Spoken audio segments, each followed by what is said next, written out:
Hola, ¿qué tal? ¿Cómo están? Mi nombre es Ezequiel Aro, soy ayudante de trabajos prácticos de la materia. Soy profesor de historia egresado de la Universidad de Buenos Aires. En esta intervención les voy a hablar de cuáles fueron las reacciones que distintos gobiernos de distintos estados tuvieron a las consecuencias económicas que trajo el parate económico de la cuarentena y cómo esto puede generar y profundizar cambios que se venían desarrollando en la dinámica de la economía global. En primer lugar, señalar que esta situación de la pandemia reveló la fragilidad de los sistemas sanitarios que durante décadas se fueron privatizando y que obviamente marcan la incapacidad del sistema privado para coordinar acciones y dar respuesta a una situación de emergencia colectiva como la que implica la pandemia. Y eso revela obviamente las limitaciones del modelo neoliberal para asignar recursos en momentos de emergencia, pero en general cuando las prioridades no son la maximización de las ganancias. Por eso, a la hora de diseñar, de elaborar y de aplicar medidas económicas para salir de esta situación de crisis que está generando la pandemia en términos económicos, el Estado emergió como el instrumento por excelencia para organizar colectivamente la organización económica y el desarrollo económico de las sociedades ante la incapacidad del mercado para poder articular distintas acciones que permitan organizarse en función de otras prioridades. Y esto se vio y se está viendo con las distintas discusiones que están atravesando los distintos gobiernos de los principales países del mundo afectados por la pandemia. Estamos hablando de las primeras economías del mundo: Estados Unidos, China, Reino Unido, Francia, Italia, España, Brasil y demás. Las discusiones tienen que ver con, en primer lugar, el parate económico genera una pérdida de puestos de trabajo de a millones por semana y sabemos que las pequeñas y medianas empresas son claves para poder generar puestos de trabajo. Entonces, buena parte de las medidas que están llevando adelante estos estados tienen que ver con paquetes fiscales y una inyección de dinero que permita sostener a las pequeñas y medianas empresas. También una extensión de la cobertura social para los nuevos desempleados y para todos los que ven sus ingresos afectados por el parate económico. Estamos hablando de cifras que jamás habíamos visto en una acción coordinada por parte de los distintos estados en cuanto a inyección de dinero. Estamos hablando de, en el caso de Francia, cifras que llegan al 16% del PBI. En el caso de Estados Unidos se mandó un paquete para que el Congreso discuta, que es una magnitud del 10% del PBI de los Estados Unidos. Alemania está aplicando ya un paquete parecido de 800.000 millones de euros, que equivale más o menos al 24% del PBI de Alemania. Estas son todas cifras del Fondo Monetario Internacional.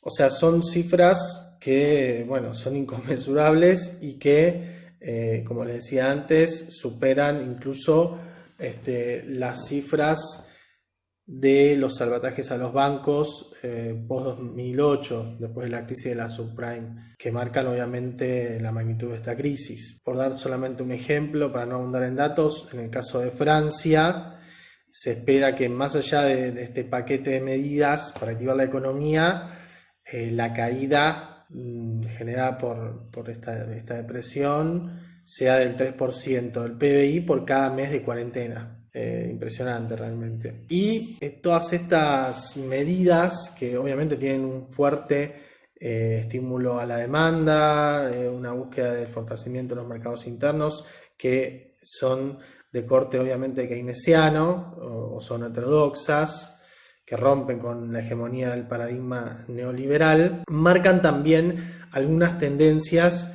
que se venían manifestando, que daban cuenta de una crisis de la globalización en términos económicos, ¿no?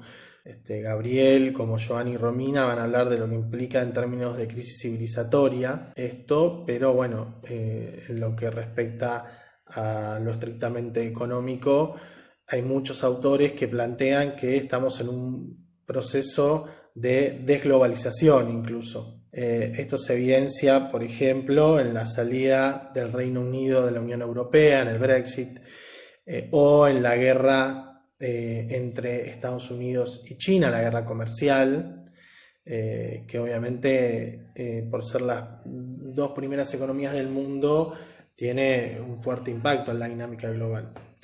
Entonces, todos estos hechos que implican un fortalecimiento de los estados nacionales en el marco de la pandemia, creemos que pueden acentuar estas tendencias que ya se venían marcando. Y por otro lado, entendemos también que esta situación de excepcionalidad representa una oportunidad para que, sobre todo en los países periféricos, discutamos distintas alternativas para esta salida a la crisis que se están discutiendo también en los países centrales, que tienen que ver con revertir la fuerte desigualdad que existe en la economía mundial y que entendemos que va a generar una fuerte disputa por cuál va a ser la salida a esta crisis y cuáles van a ser los sectores afectados por la misma y qué herramientas se van a elegir y a qué sectores se van a afectar para salir de esta crisis. Si se van a afectar los intereses y se va a seguir presionando a las grandes mayorías, o si efectivamente se van a afectar a los grandes capitales y fundamentalmente al capital financiero, ¿no? Que fue el gran ganador de todas estas décadas. Por eso creemos que es una oportunidad para plantear estas discusiones más de fondo, que tienen que ver con la redistribución del ingreso, con la protección de los asalariados. Por ejemplo, una medida en ese sentido que ya se empezó a discutir en todo el mundo es la del salario universal. También la discusión de los sistemas tributarios, cómo aumentar la carga sobre los grandes capitales, y repito, sobre fundamentalmente los capitales financieros, y cómo empezar a bajar la carga tributaria en la mayoría de los consumidores, en los trabajadores y trabajadoras, y cómo empezamos a discutir otras estrategias de desarrollo que impliquen cambios de fondo, que busquen una relación distinta de la actividad económica humana con el medio ambiente planetario, porque entendemos que la pandemia es una clara evidencia de lo que genera un desarrollo del capitalismo productivista y que pone en el centro fundamentalmente la maximización de las ganancias y no piensa en la humanidad como parte de la naturaleza. Estas son algunas de las líneas que entendemos nos permite pensar esta situación que estamos atravesando, y creemos que de esta disputa por la orientación de la salida de la crisis va a depender la dinámica de la economía global. Si vamos a seguir profundizando la desigualdad y la situación de crisis económica, o vamos a empezar a tener un mundo un poco más justo e igualitario. Dejo acá. Les deseo una excelente cursada y nos estamos viendo y estamos en contacto por los distintos medios que dispusimos para poder llevar adelante esta cursada excepcional.